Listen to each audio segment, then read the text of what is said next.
Imagine by the time you're about 1 or 2, both your parents are gone in 2 different ways. Your mom, she went to witness protection program and everyone thought she was dead except your immediate family, and your father was killed by a servant of your lifelong family rival, Dio Brando, who luckily is apparently dead. That was the start of the life of Joseph Joestar. Now, when it comes to Joseph Joestar, there has been some discourse that I've noticed where I'm just like, I feel like I should make a video on this because it's a little off. Where people will say his life was completely good, he really didn't go through much, or whatever the case is, and I really just look at him like, did we watch the same show? Again, this is the same man who didn't have either of his parents, lost his grandfather long before he was even born, lost his uncle during the part. His uncle came back but lost him again, and essentially outlived the majority of his family and almost all, if not all, of his friends. I think some of y'all confuse like living long in JoJo and being the longest JoJo to live the longest with good life. It was good to an extent, but like he still went through so many hardships is actually ridiculous. But picking up where I left off in the beginning, we're going to start off talking about George Joestar II and Lisa Lisa. Now, George Joestar II, he was a normal person. This is important to remember. He was normal. He was Jonathan's son. He grew up to become a pilot. While he was a pilot, he had found out that a member, or like his captain, was a zombie. Once he went to go confront him though, the zombie captain, who was a servant of Dio 50 years prior, when Dio was alive, ended up killing his father. So in a fit of rage, Hormone Master, which by this point she was close to being a Hormone Master, I'm not entirely sure if she was, she went to go kill that zombie captain, and which she did, but that caused her to go into hiding because the zombie captain was a high rank and no one knew the exact reason why she killed him, because no one else could detect he was a zombie. I don't know. But she went away and she left her baby Joseph Joestar with his grandmother. And he grows up living a somewhat normal life. You know, of course he has Hormone. He's a part of the Joestar bloodline by this point. Why wouldn't he? But it all goes fine up until his uncle gets killed. Now, when his uncle gets killed, that's when we see him get chased down by a pillar man. Now, Joseph makes quick work of him, and then he finds out his uncle was still alive in a German testing lab, which was, you know, whatever. But from this point, ain't no more false deaths. Every death after this, real.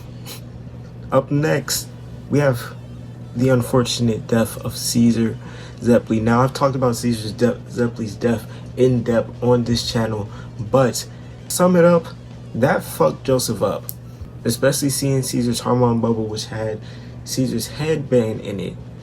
That, man, just that whole scene, it did something to me because Caesar was one of my favorite Joe Bros of all time. I don't know why he went in there blind rushing. That wasn't a good call. But he went out like a G though. But you could say Caesar's death empowered him to finish part 2, which he did. He finished part 2 coming out low-key almost unscathed without it, except he's missing a hand. But in the epilogue, we learned that Arena had passed, Speedwagon had passed. I'm pretty sure Lisa passed. If she didn't, of course, correct me in the comments. But like, again, that's to be expected because then we get another 50-year jump. That's when we get to part 3. Now, part 3 is where I feel like a lot of his pain stems from. Mostly because by the end of part 3, all that he has left is his grandson and someone he met along the way, Polnareff. Now, luckily, he saved his daughter and we didn't have to add her to another victim on his list, but he lost Kakyoin, which he was able to actually see him die literally right in front of him. He didn't know what happened. He didn't even know how it happened initially, but Kakyoin unveiled that with his death. Lost Avdol, which was actually his closest friend there, and the person he was low-key closest to for most of it, which it being him and Jotaro. and lost Iggy, which even though they weren't that close with, he was still very close with them. Nigga, they were cool with the whole group. And there was even a point where he himself had died. He died. His body, his heart stopped breathing.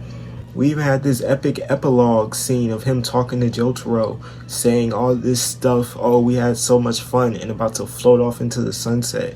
For these next few parts, Joseph, he's old and senile, so we don't really see him much, so he doesn't really know all the hardships the rest of his family probably had to face.